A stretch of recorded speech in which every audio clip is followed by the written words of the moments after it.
Hello, South Carolina. Thank you, Nikki. Then introduced. You wonder what I'm kicking there? I'm kicking a stand-in. It's not working. How about that? All right. Maybe I stand on. I'll be 6'4". Folks, thank you for being here. And I want to particularly thank my good friend Jim Clyburn. The truth of the matter is, all of you know in South Carolina, I wouldn't be standing here if it were not for Jim Clyburn.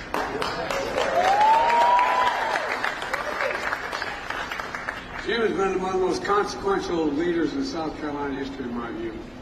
He's tough, he's loyal, he's principled, and he let me. I want to tell you something. If he has your back, he always has your back.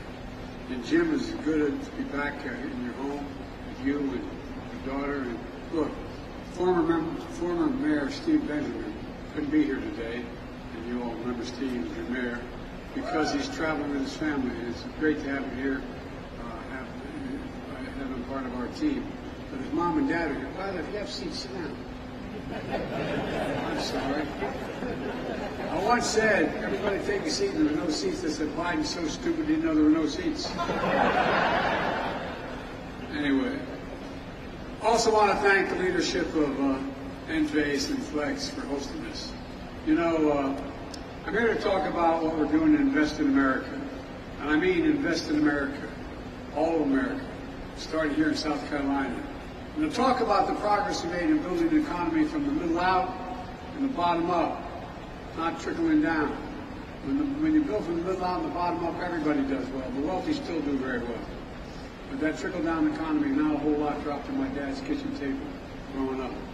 It's all part of an economic vision for this country. I came to office determined, to the point that some of my own team thought I was too determined, to change the economic direction of this country, to move trickle-down economics and get rid of it for everyone. From the Wall Street Journal, the Financial Times, called the program Bidenomics. I'm not sure they meant it as a compliment at the time. Our plan is working. And one of the things I'm proudest of is working everywhere, not just in the coast and big cities like previous recoveries. This time investment is working in factories being built, and jobs being created, happening in rural America, the heartland, all across America. In communities that have been left out and hollowed out. This is what it looks like across the country. Over 13 million new jobs since I've been elected to office. More jobs than any president's ever created in the first 2 years. Nearly 800,000 manufacturing jobs, including 14,000 in this state alone. This state alone. And again, that's more in 2 years than was created in 4 years, any other administration. Unemployment been below 4% for the longest time in 50 years. Inflation is less than half of what it was a year ago, and we're continuing to work on it. You know, I know we have more to do. Bringing down inflation remains one of my top priorities. Job satisfaction nationally is at a 36-year high. The share of working-age Americans in the workforce is as high as it's been in 30 years. Remember they used to say, Biden spent all this money to keep people from working? People are off the sidelines. 20 years high. Higher than every single one of my predecessors. And to pay for low-wage workers, the pay for low-wage workers, has grown at the fastest pace in 2 decades. And folks, it's no accident. It's Bidenomics in action. Trickle-down economics has failed the country for decades. It means slashing public investment on things that helped America lead the world in innovation. You know, we used to invest 2% of our entire gross domestic product in research and development. You know what it is now? 0.7%. We used to be ranked #1 in the world in research and development. Know where we're ranked now? #9. China's #8 a decade ago, and now China's #2. And other countries are closing in fast. This is the United States of America, for God's sake. We used to have the fastest infrastructure, the best infrastructure in the world, rated #1. Now we're rated #13 in the world in infrastructure. How can you have the best economy in the world and not have the best infrastructure in the world? Under my predecessor, Infrastructure Week became a punchline. Every month. Anyway, I won't get into it. On my watch, we're making infrastructure a decade headline. A decade. Yesterday, we announced that since I took office, we've attracted $500 billion, $497 billion in private investment in American manufacturing, both here and around the world. It's historic.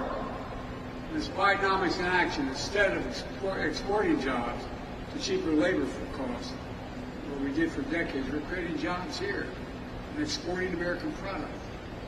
Product, not jobs. That's the story here in South Carolina. Earlier, we heard the leadership of Enphase say that $60 million they're investing here. Well, that's 1,800 jobs across the country. And up 600 permanent jobs right here in South Carolina. All a direct result of the so-called Inflation Reduction Act we wrote and passed. Well, that's the legislation in the past where so much money is coming in to make all this happen. By the way, parenthetically, I want you to hear about the deficit. I cut the deficit $1.7 trillion in 2 years. Nobody's ever done it. Cut the debt 1.7. Generates income, it generates growth. Enphase first commercialized the component that converts solar energy into electricity. All that solar energy doesn't do a whole lot of good if you can't do it, you can convert it into electricity. It's called, they've invented a thing called a solar microinverter. Jobs that used to go to Mexico, India, Romania, and China are now coming home to South Carolina.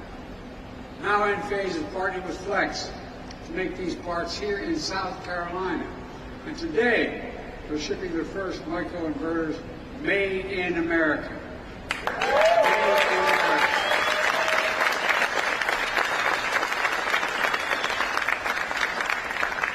The good news is 90% of these jobs require intelligence but don't require a college degree. And Flex is working with Midlands Technical College in Columbia to develop training and pathways for folks to get these jobs. Since I took office, we've seen over 60 domestic manufacturing announcements all across the solar supply chain.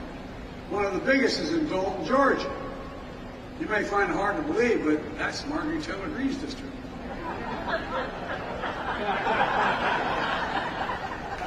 I'll be there for the groundbreaking. Look, just today the Department of Energy announced new incentives for companies to bring solar power manufacturing back to our shores. We're in a real race. China's ahead of us. This is another step in helping us meet the goal of 100% clean, renewable energy electricity by 2035. By 2035, all electricity in America is going to be generated by clean energy. That's a big deal. It's saving billions of tons going into the air, pollution. You see the same story in semiconductors. Those small little computer chips the size of the tip of your finger that effectively everything in our lives, from your cell phone, to automobiles and refrigerators, to the most sophisticated weapon system. They need these. And guess what? America invented these chips. We're the ones that invented them. We sophisticated those chips. We made them what they are. But over time, we went from producing nearly 40% of the world's chips down to less than 10%. That's why we designed and I signed the Chips and Science Act. All these names don't mean much so you know what they produce. Because I knew we had to reclaim America's leadership. Now, all over the country, semiconductor companies are investing a record hundreds of billions of dollars to bring chip production back home in Ohio, New York, Arizona, all across, like outside Columbus, Ohio. Intel is investing in 1,000 acres outside of Ohio, $20 billion. $20 billion. It's going to take 7,000 people to build the two, they call them fabs, factories, and it's going to take 5,000 permanent workers. There's Syracuse, Micron, is investing up to $100 billion over the next 20 years, beginning now.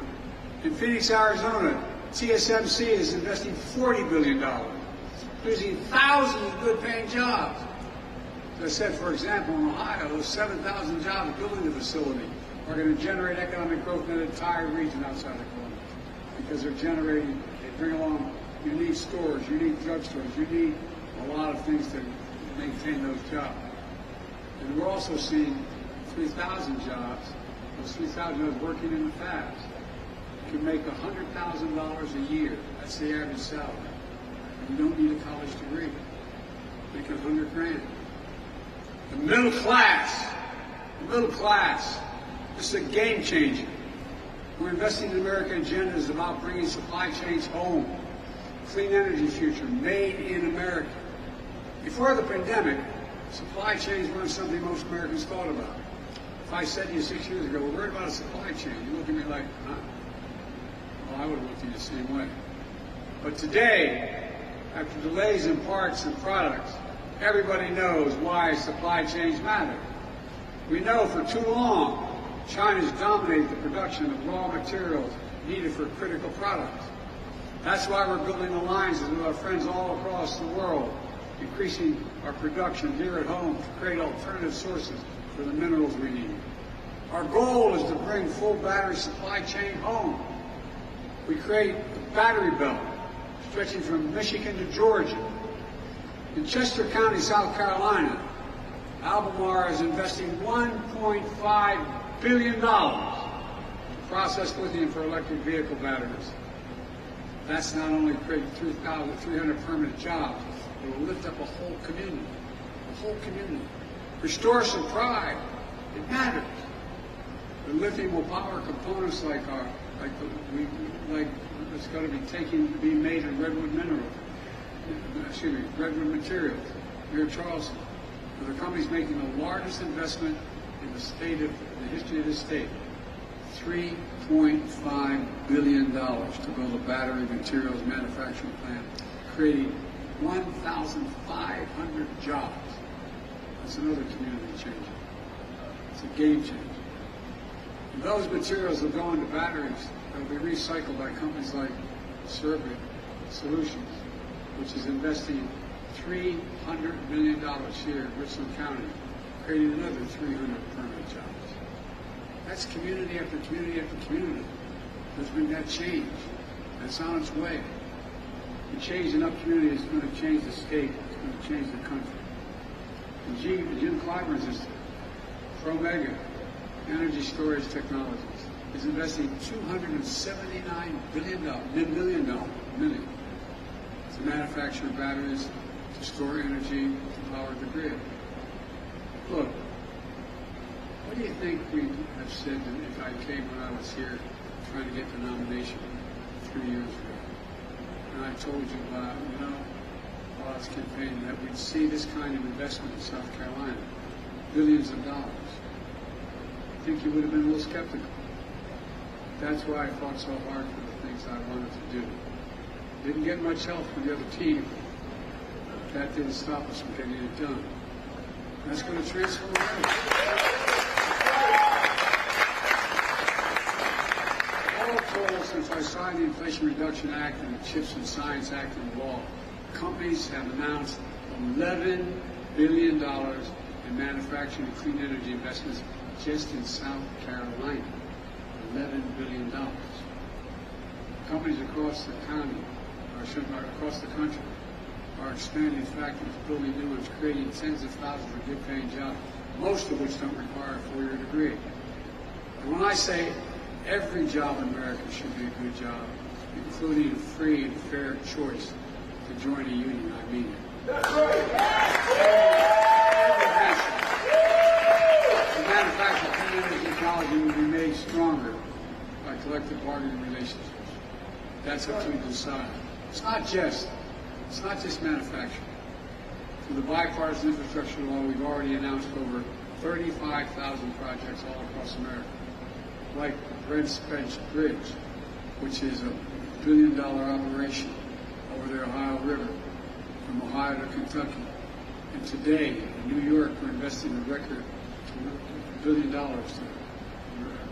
renew the Hudson Tunnel. We walked through that tunnel that was built 100 years ago. It's falling apart. We'd be able to go through it 100 miles an hour instead of 30 miles an hour. Up in Union County, South Carolina, we're building 6 bridges critical to moving people and goods across the street.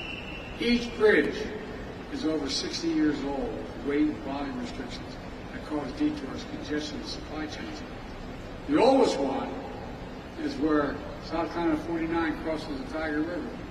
The biggest one, right here in Columbia, Malfunction Junction. We all know it.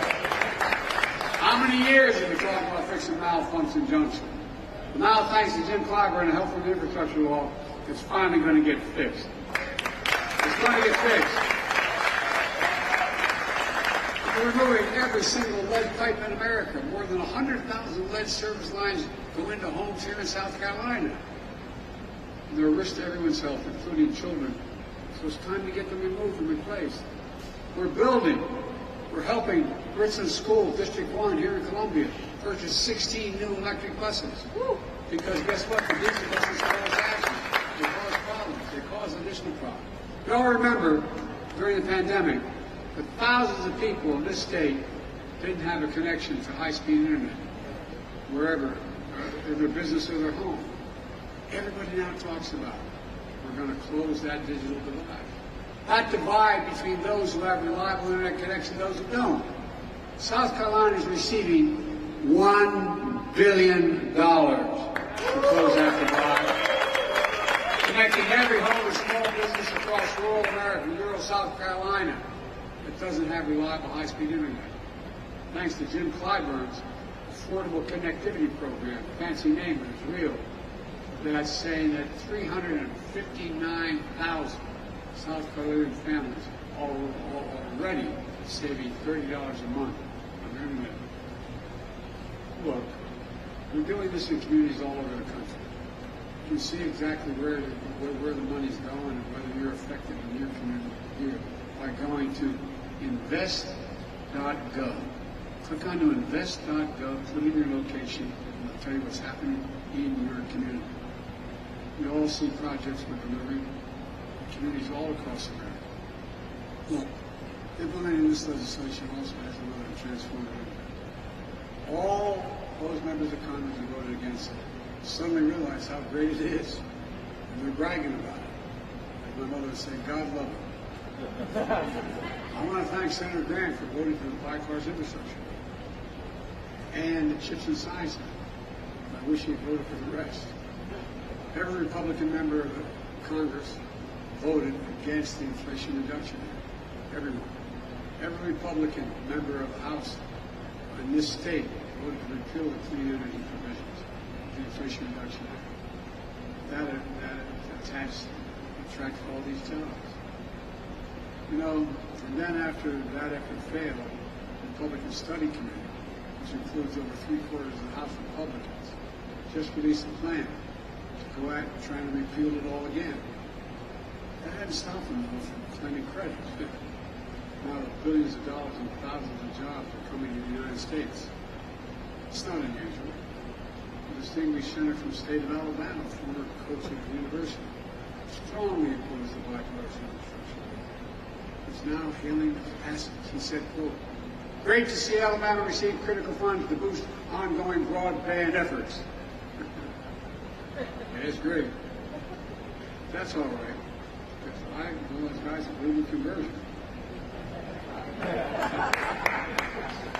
Look, folks, I'm very serious now. When I ran, when I got elected, when I proposed these pieces of legislation, I made a commitment that I'd be president for all Americans, whether they're elected officials, voted for events or not. All Americans. Wherever you voted for America. And I've kept my promise. In fact, some analysis has said that the laws I've signed are going to do more to help red America than blue America. That's okay with me. We're all Americans. Because my view is, wherever the need is most, that's the place we should be helping. And that's what we're doing. Because the way I look at it, the progress we're making is good for all Americans. All Americans. Let me close with this. I'm not here to declare victory on the economy. I'm here to say we have a plan that's turning things around quickly, but we have a lot more work to do. When I came to office, we had a fundamental decision to make.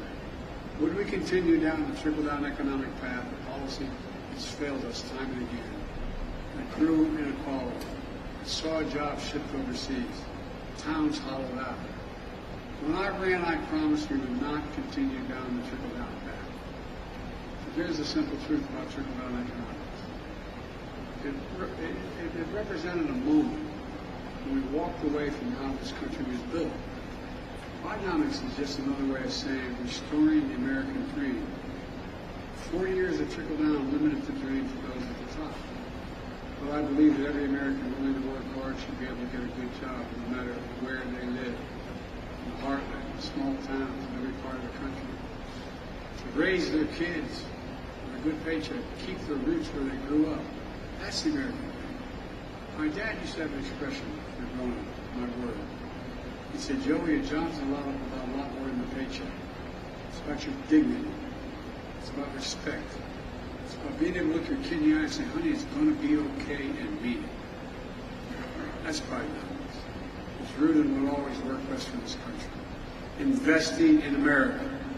Because when you invest in our people, when you strengthen the middle class, we see stronger economic growth that benefits everybody. I've long said, it's never been a good bet to bet against America. And I can honestly say I've never been more optimistic about America's future. We just have to remember who we are, for God's sake. We're the United States of America. There is nothing beyond our capacity if we work together. So let's continue to work together. God bless you all, and may God protect us.